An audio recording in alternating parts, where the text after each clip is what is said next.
morning. This is Cooking for Climate with Candace Chandra. I'm Candace, and I welcome you to this program. I'm discussing all different ways of cooking items locally, sustainably, seasonally, things that are good for the environment, that reduce the supply chain, and occasionally I sprinkle in how the climate is affected, and I use cooking as a metaphor, such as my first episode. Today, I almost called it tonight, today we're going to be talking about natural dyes. So cooking can be so much more than food or what you put in your mouth.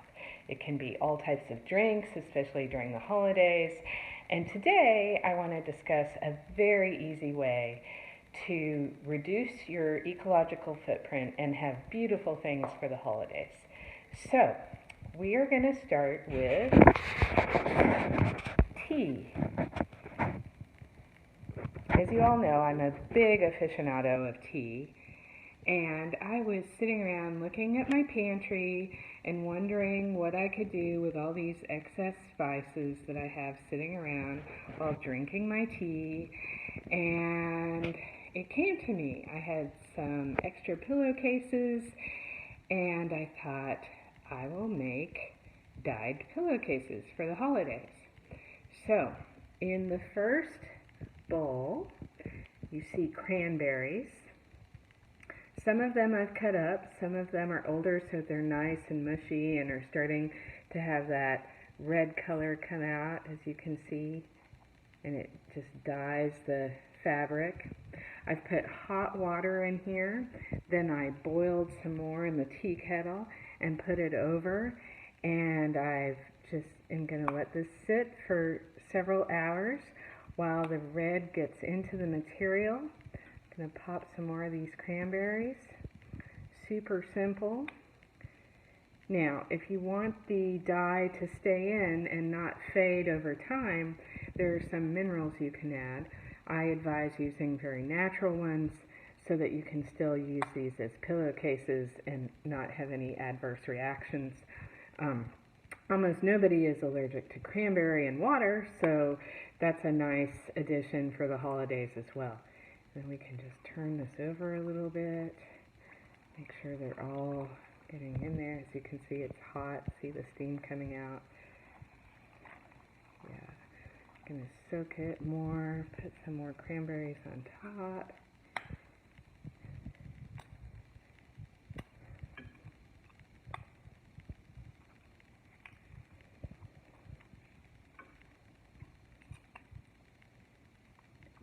There. So we'll let that go. We'll move it around every half an hour or so, add a little more hot water, mix in the berries further, make patterns if we want to, or just create a full-on dye. This one's probably going to look a little tie-dye-ish. Then in the second bowl, I have turmeric. Turmeric, as you know, is a wonderful herb that does all sorts of things, anti-inflammatory, great for cooking, used in lots of Asian cultures, but now we see it a lot in the States as well. But it also works as a wonderful dye. So here I used ground turmeric, which you can see I put both under and on top of the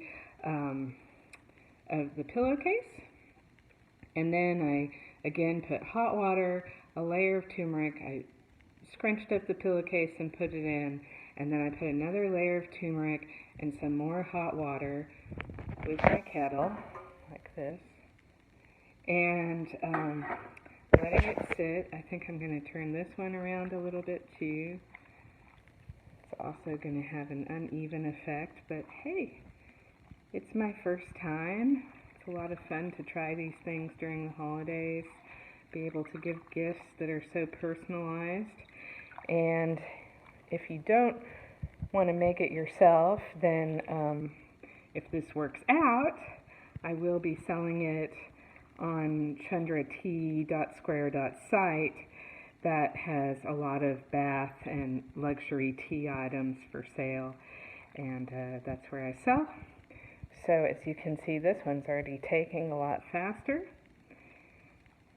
And I'm going to cover that as well, wash my hands so the dye doesn't stay on my hands.